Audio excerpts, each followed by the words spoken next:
Leads member and a current Atlanta Authors Committee member, and I'm so excited to see this group here today.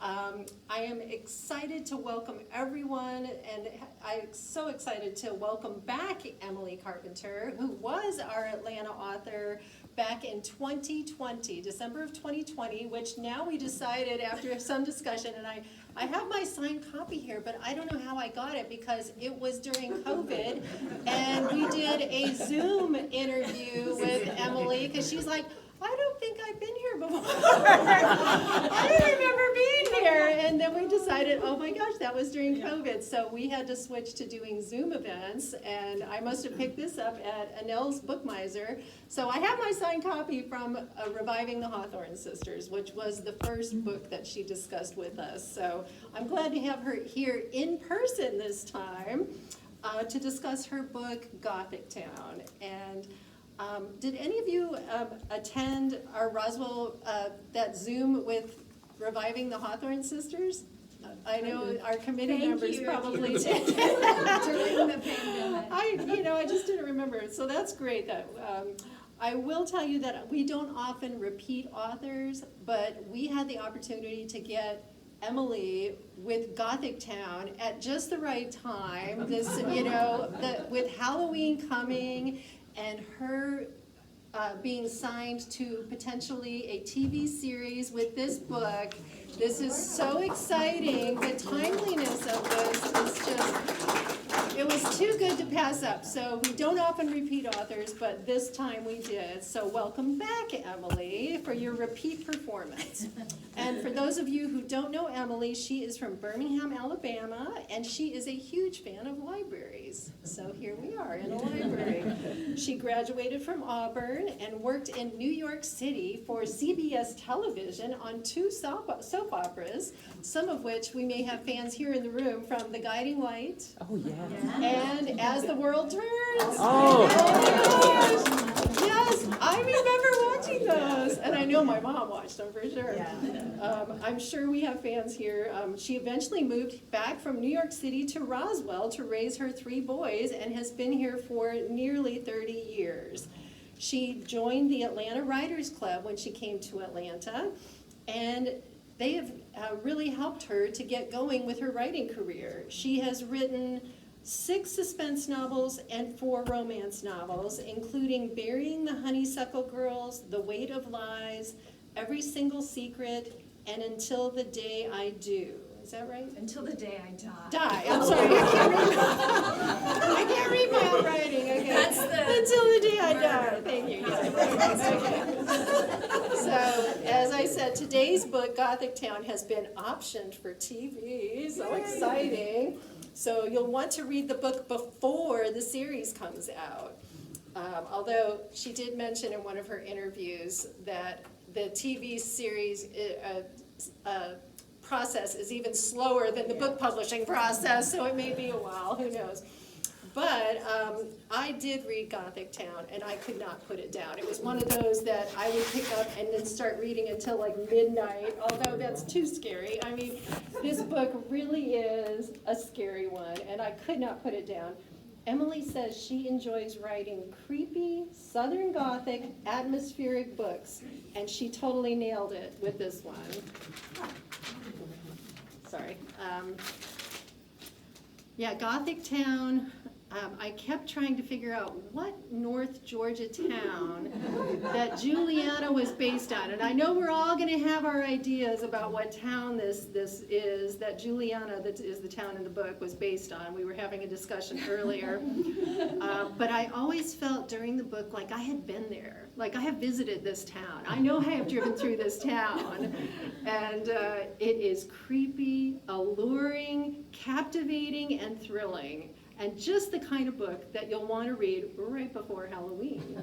So please help me welcome back for the second time Atlanta author Emily Carpenter.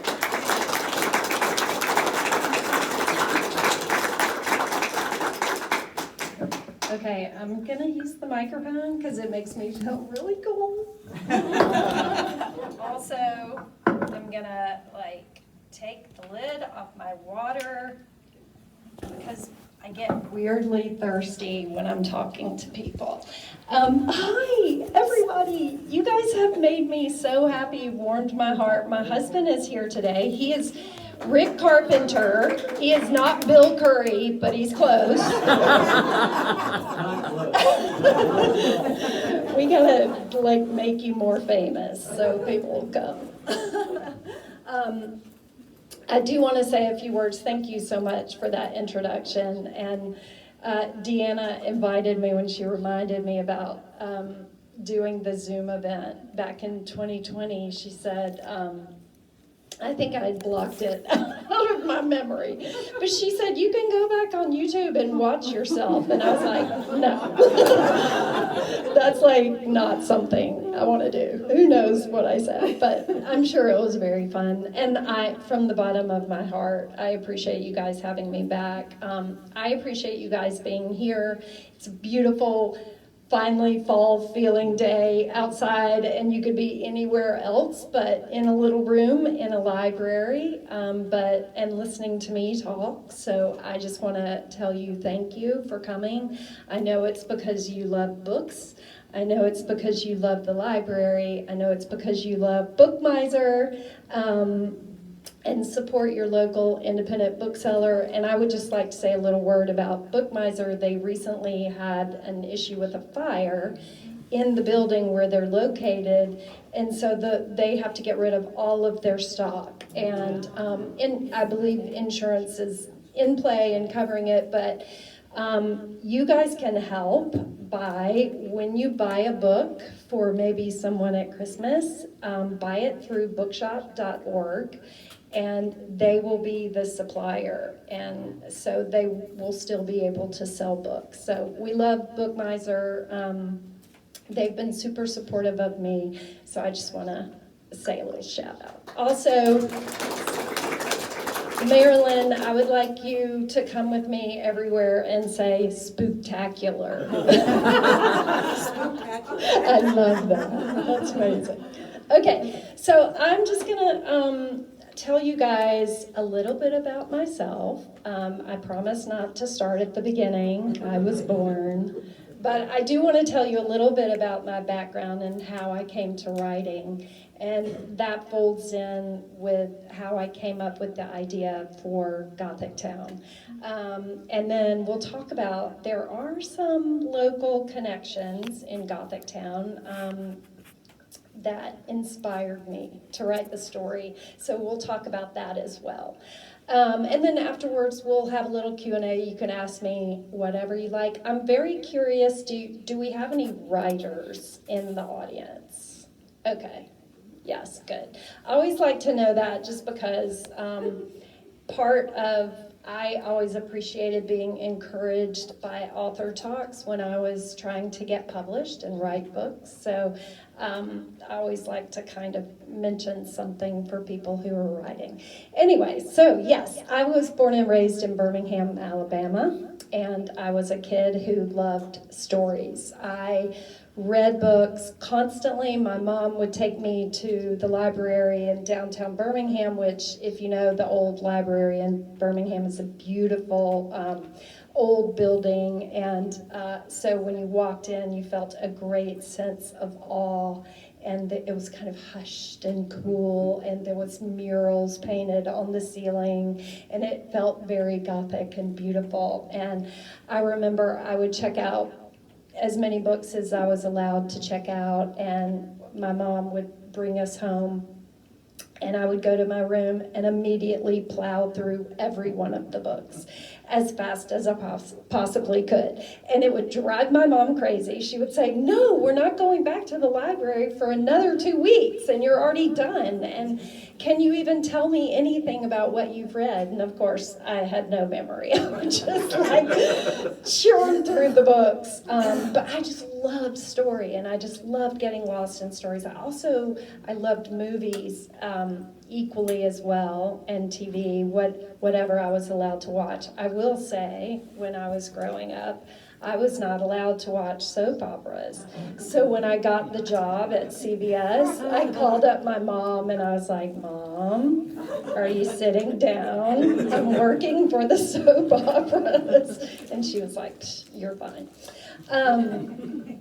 So all that to say, I grew up, I wanted to be an actress, I wanted to be in movies, I did theater wherever I could. I did in school, in the community. When I went to Auburn, I minored in theater.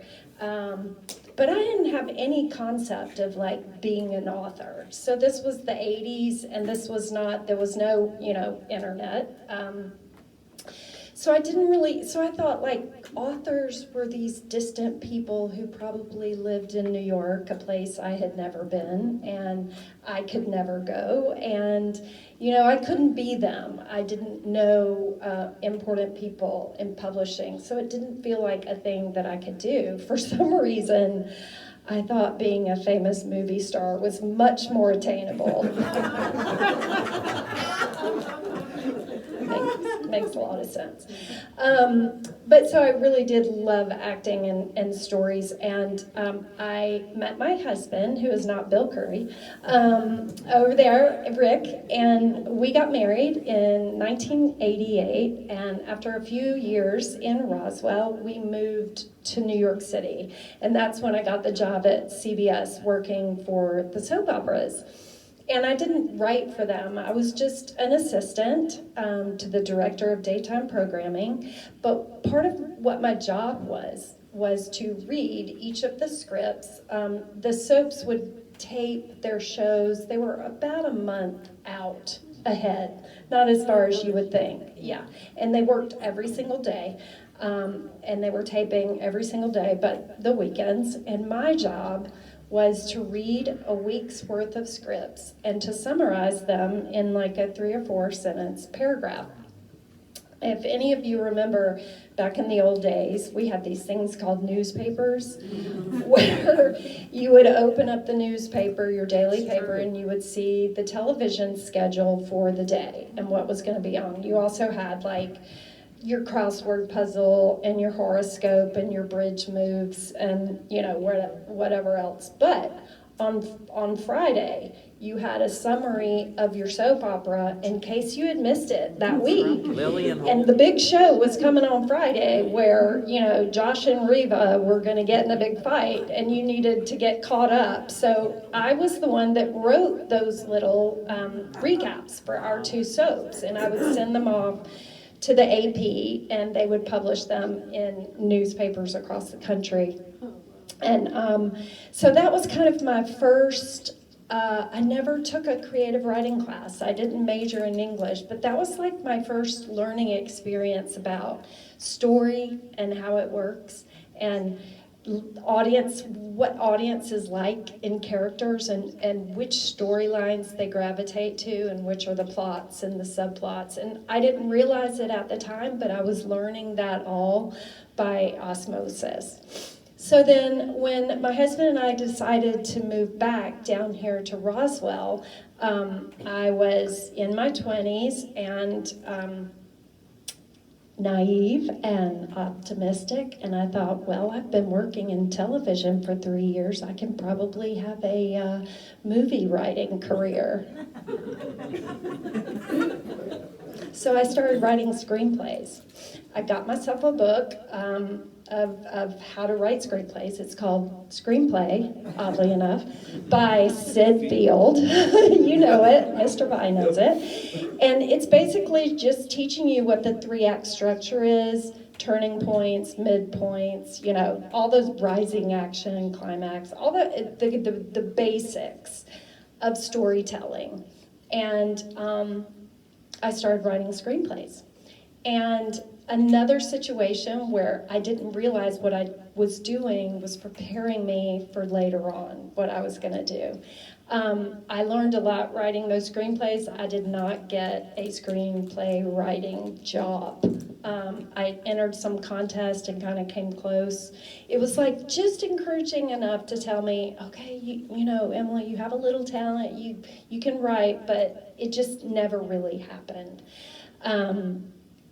So I had this brilliant idea that maybe I could get into the movie business by writing a book that was adapted into a movie. So that was my next plan. So I wrote a book. It was kind of a women's fiction book about this. At the time, I was learning to dance tango, and it was about this young woman who is a tango dancer, and she uses the dance of tango to like judge the men in her life if they are worthy.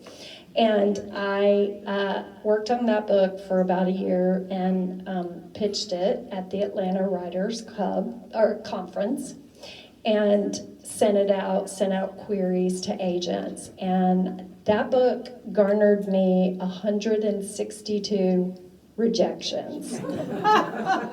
So it was a rousing failure, but I did not let that stop me. And it was another example of me learning through doing and kind of teaching myself. So I decided I would put that book away and write another book. And I thought long and hard about what that book was going to be. And I started asking myself, what do you love? What do you love to read? What do you love to watch? What movies do you go back to? What captures your imagination? And I kept coming back to dark mystery thrillers. I remember in my childhood like loving Nancy Drew books and reading them over and over again. I used to wander around my neighborhood looking for a mystery to solve, and I was so confused that I never found one. I'm like, how does Nancy Drew stumble across a mystery every other week and there's like nothing happening in my neighborhood? But it was very daunting to me because writing a mystery you have clues and it has to be structured and you have to know how to drop those clues and how to sort of mislead your readers, and there are red herrings and suspects and all that. It just felt like something I couldn't do. So did I let that stop me? No, I did not. I just went ahead and embarked on a new book. And I remember the night, I don't know if you remember this, Rick, I tell this story to people a lot, but the night I got the idea for my first book that was published, I remember I was in the bathtub and I was thinking, like, what's a great story? And all of a sudden I had the idea, what if there was a young woman who was about to turn 30 and she found out that her mother, her grandmother, and her great-grandmother all disappeared or died on their 30th birthdays. And I was like, oh yeah, that would make you afraid to turn 30. So I was like, this is a great idea. And I remember I jumped up out of the bathtub, wrapped a towel around me, and ran in our bedroom. Rick was already in bed, like almost going to sleep. And I said, I have an idea for a book. And he said, okay, pitch it to me. Because he had, he was used to me telling him my ideas by then. And so I did. I told him that story, and he goes, oh my gosh, that's great. What is it? What is it that gets them at age 30? And I was like, I don't know, but I'm going to figure it out. Do you remember that? A little bit.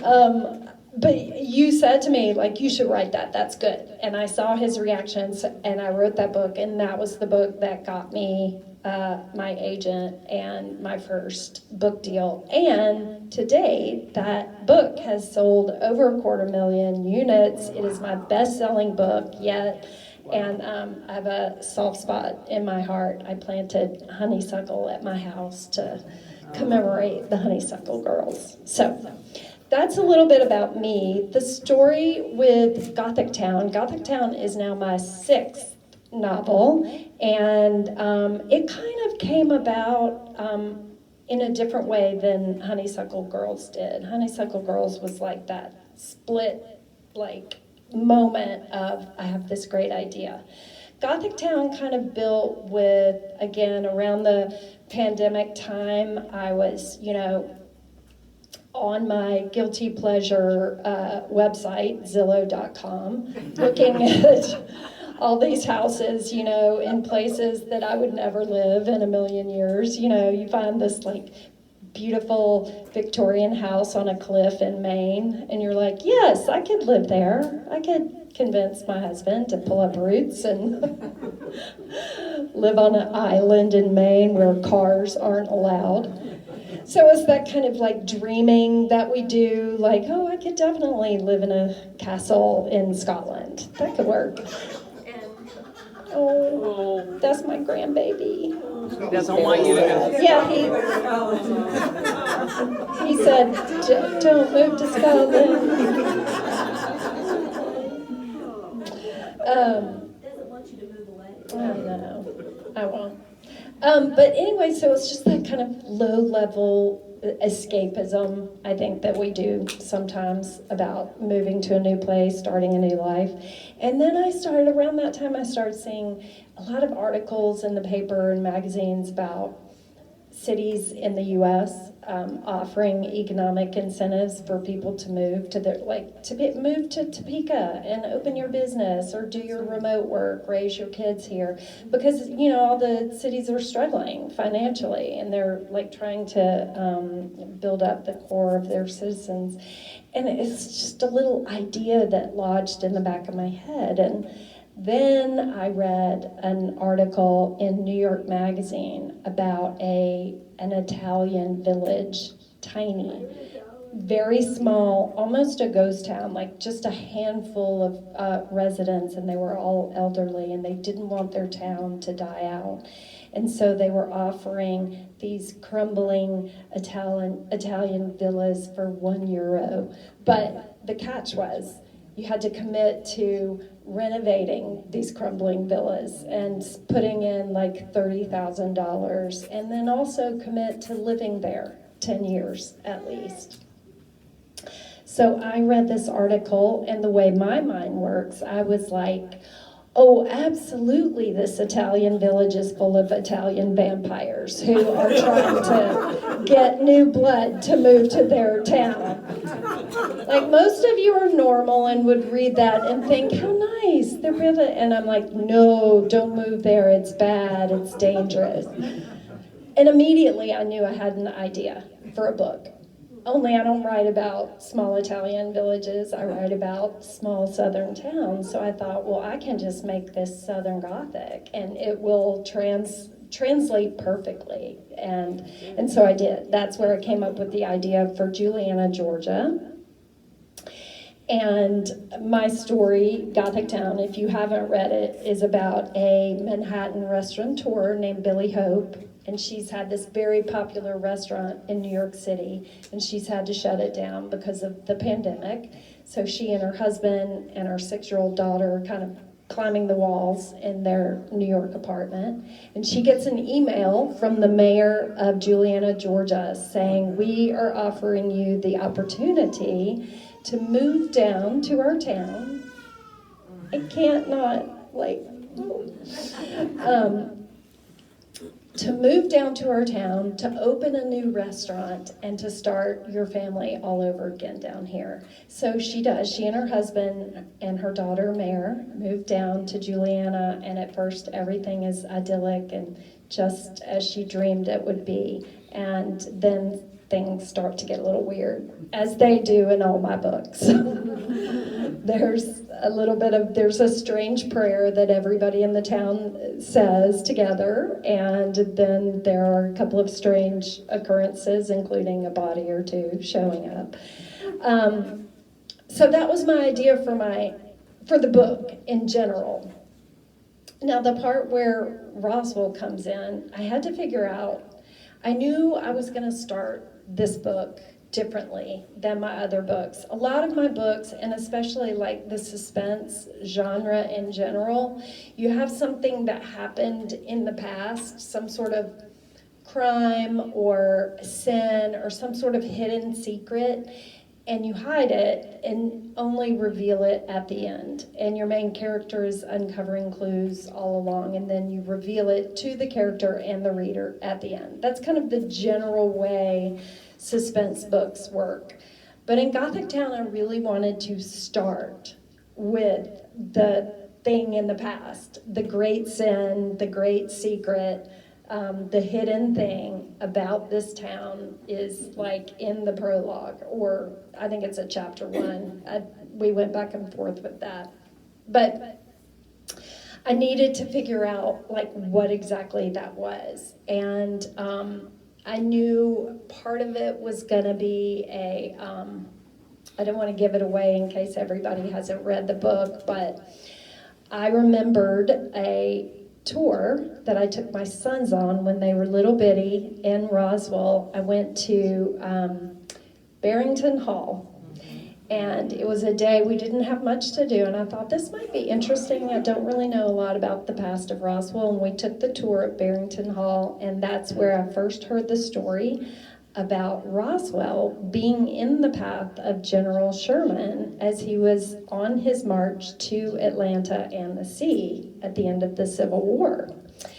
And I heard the story about how the cotton and woolen mills in Roswell at the time were being worked by the women and children because the men had gone off and joined the Confederate Army and left them to do the work. So when Sherman's troops settled there, and a brigadier general sent word back to Sherman that, hey, this is a great place to cross the Chattahoochee. It was a shallow ford, also known as Shallowford. Sherman said, great, and also make sure you burn down the cotton and the wool mills because they are definitely making rope and fabric and everything for the Confederate Army. Sherman also instructed his man to put all the women and the children on train cars and send them up to, I think it's Ohio and Kentucky. It was somewhere up in the Midwest.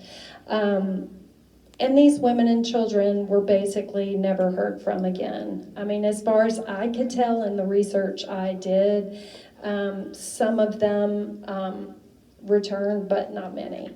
And they were just lost to history. And when the men came back after the war was over, most of them just started new families. And it's just such a devastating story. And just a small pocket, a small story about the devastation of war.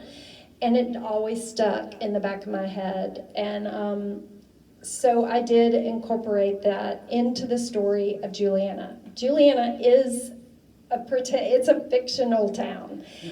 It is, however, very near Ackworth. You were right. You were right. They went to He said it. Yeah. I will say, so part of that is that there was a gold rush in Georgia that was bigger than the gold rush in California and previous to it. And there was a gold mine in the Ackworth area.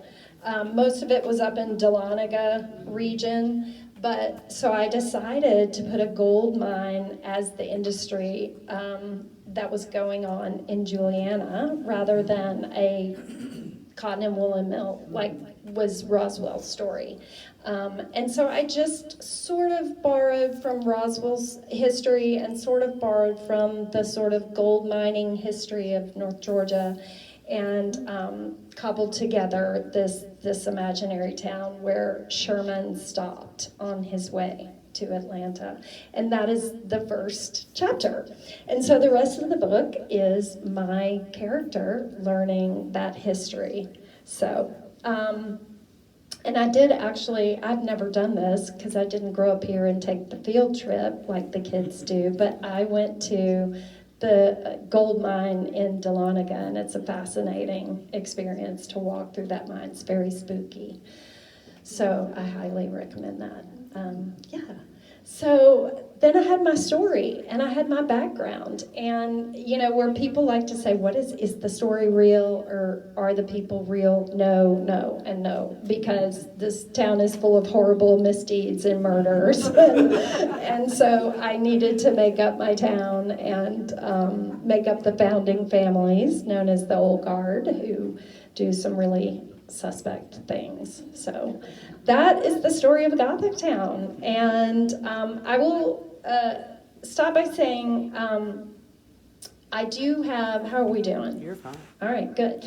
It has been optioned for a TV show.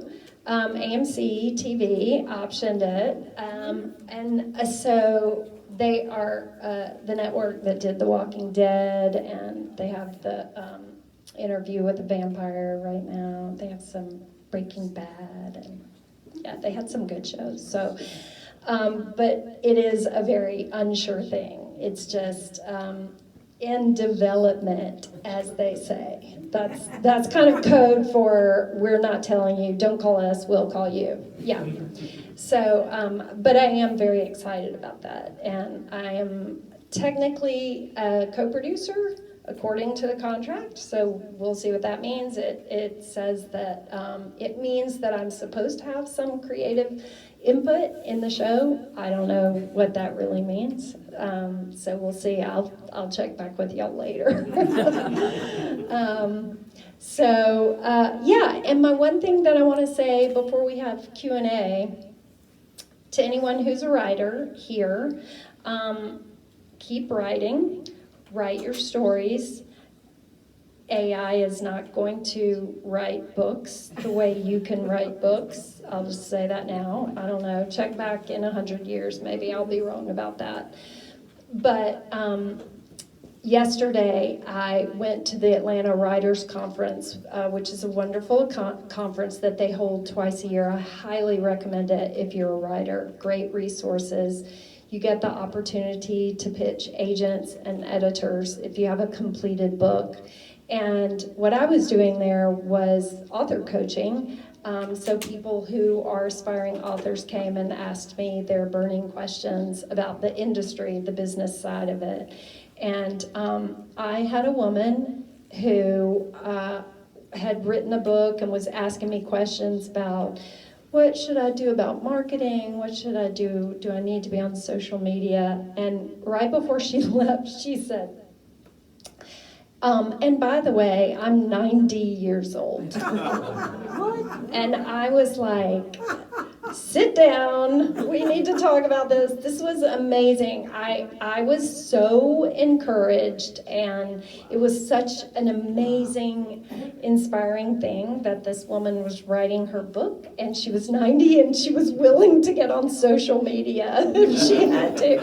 I said, listen, I would not tell this to anybody else, but you should get on social media and just put a camera in your face and say, I'm 90 and I wrote a book, and everyone will love you. Like, that's true. Yes, you will win the internet.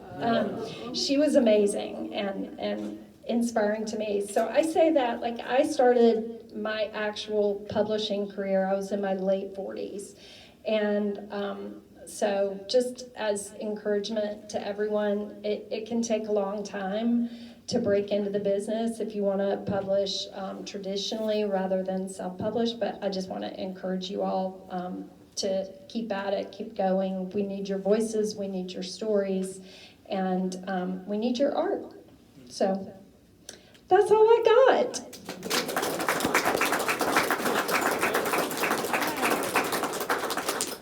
We have about 15, 20 minutes for Q&A. So who has a question? Yes, So have you ever been to Gibbs Gardens up in Pickens County? I have not. Oh, okay. So Tell me about it. My question was going to be that, you know, it was started, I think, 2012 by Jim Gibbs and for the daffodils, and it's expanded every year since. So when I was getting to the end of reading the book last night, and I came across again the reference to Juliana and the sculpture and her reaching out to a butterfly. And I was in bed last night, it was like 9 o'clock, and I'm thinking, and it all of a sudden it popped into my mind that there is a sculpture like that at Gibbs Garden. Are you serious? And I checked with my husband today, you know how men are, no offense, but, and there's one of her reading a book, they're just charming throughout the grounds. And so I said to him, you know, all those sculptures they have at Gibbs Garden, you know, and he said, yeah, and I said, but you remember one of a girl reaching out to a butler? Oh, yeah, right away, no hesitancy. And Oh my gosh. and when you said connections to different places, I wondered, but it was. That's just a coincidence, Out of yeah. nowhere, Wow. I remember, and I I love that. wanted to run up there and check. I know. If you get a picture, send it to me. That had been some kind of inspiration for that, you know. No, not at all. The book, I listened to the audio version right when it came out, and so I read the book, and it's like night and day. I was so angry with the audio. I just wanted, if it had been a book, I would have been throwing it. So, but, you know, it was that kind of book. I kept reading, and I thought, oh, this is really good. And the print was a little small, but I thought it read really quickly. And, Thank you. So you really can absorb it better, but Yeah. it was so weird how that. That is weird.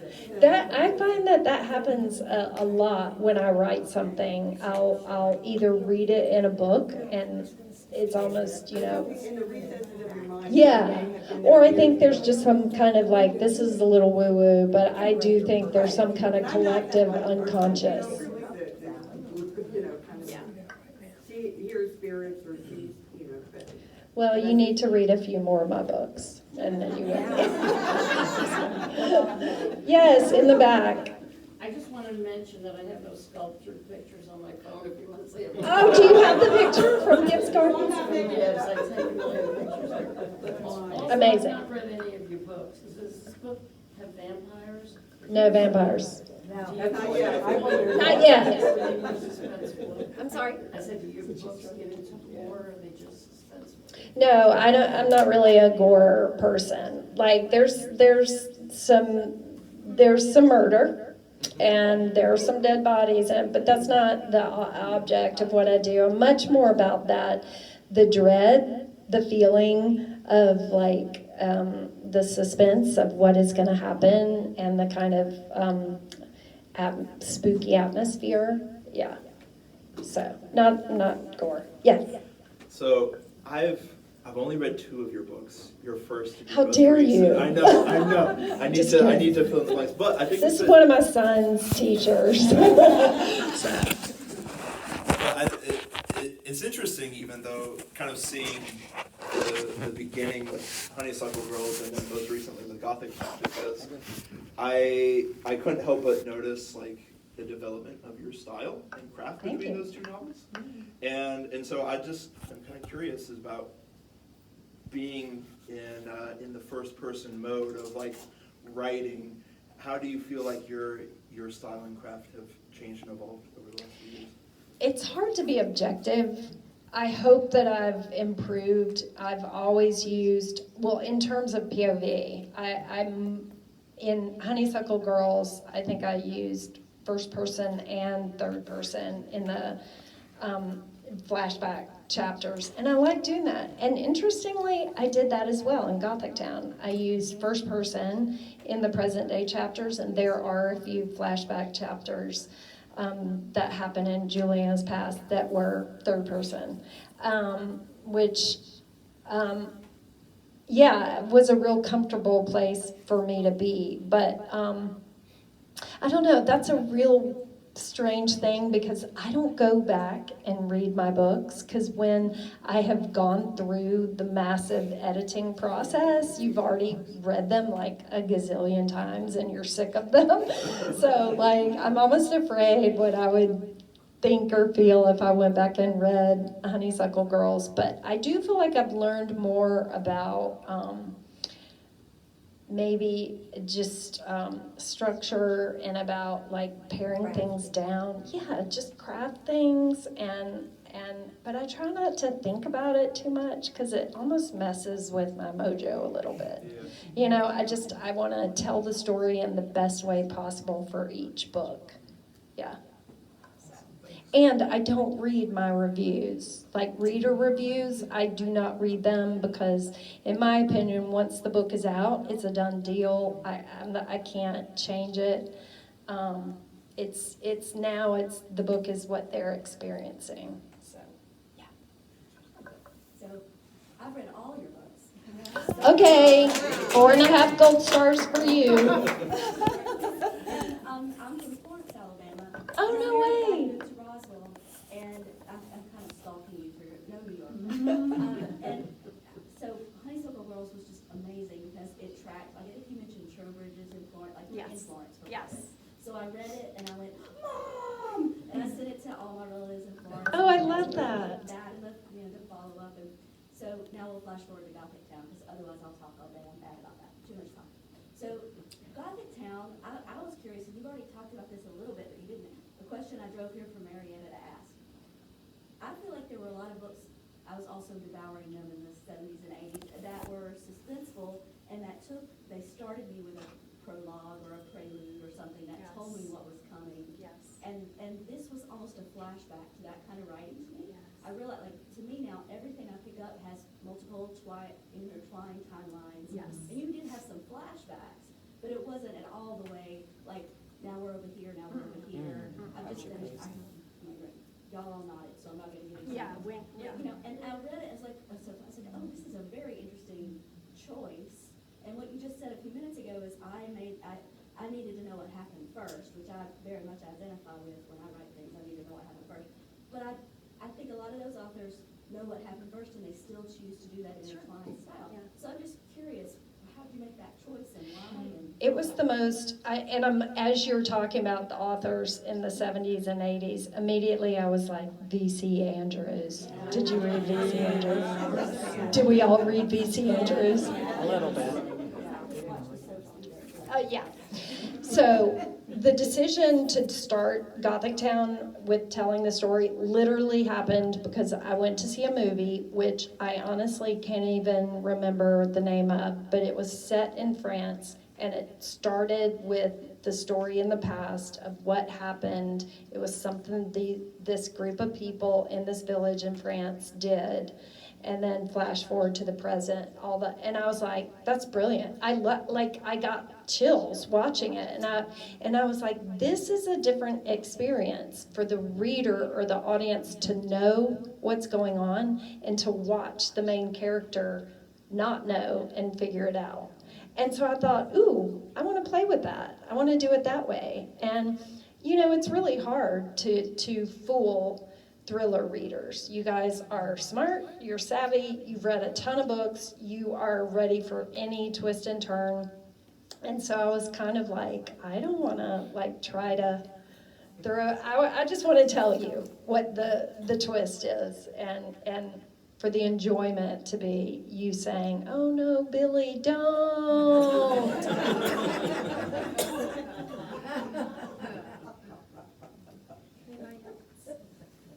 I just wanted to say first, some of you who maybe I amped up the horror aspect of it a little with the Halloween and everything, I would say it's not the horror genre at all. It's more of the contemporary, pandemic, right? So it's like contemporary in a time that we can all relate to, challenges that we all related to going through the pandemic, or friends of ours, had to go through, of losing a business and and having to start over.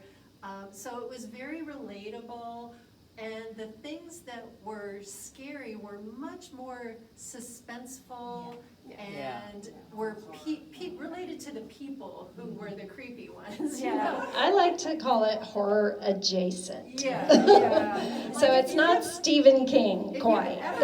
Like if you've ever been in one of those little South Georgia towns and you've been walking down the street and you see a strange man sitting on a bench and you're like, what's the deal with that dude, Or this old woman will come look at you and you're like, what's the problem? It's kind of along those lines, of there's creepy people in a creepy little town that seems really sweet, but then goes kind of weird. Yeah. Yes. Cozy spooky. Cozy spooky, right. Yeah, everybody has a different tolerance level. I have some friends who are like, nope, I put the book down after this certain chapter, I was too scared. And other people are like, that's nothing. So you never know Yeah, and I just want to quickly tell you guys before we go, thank you again for coming, and I'm happy to sign your book. I've got another book coming out in March of next year, March 31st. It's called A Spell for Saints and Sinners. It's set in Savannah, Georgia, and it is about a young psychic who has inherited her grandmother's psychic palm reading business in Savannah, as well as her old crumbling townhouse. And she has to pay the repairs and the taxes on this old house, and she's really struggling financially until she has a bachelorette party come in for a reading, and she nails the reading with the bride-to-be, who turns out to be from the wealthiest family in Savannah. And this family is they're messed up, y'all. Yeah, they have some dark skeletons and secrets, and my dear little psychic gets sucked into their vortex of, yeah, bad deeds. So that's coming out, A Spell for Saints and Sinners. If you want to pre-order it, you may be able to pre-order it with Jim. But any bookstore or online, Barnes & Noble, whatever, that helps authors actually, who knew, to pre-order their books. Also, what helps authors is our reviews. So any author that you love, it doesn't have to be me, any author that you love, it helps them to write a review on Amazon or Goodreads. Barnes & Noble, I think, has reviews as well. Yeah. Thank y'all so much. Thank you. You want to say? Closing remarks? Yeah, just everything Emily said, but I just wanted to tell you, you were spooktacular and spectacular. So we already gave her a round of applause. She's happy to sign books, and you can get them personalized outside. And we'll see you next week, hopefully. If I have flyers Oh, for next week, yes. if you want to Pick pick up a one up, flyer. feel free to. Thank you all for coming.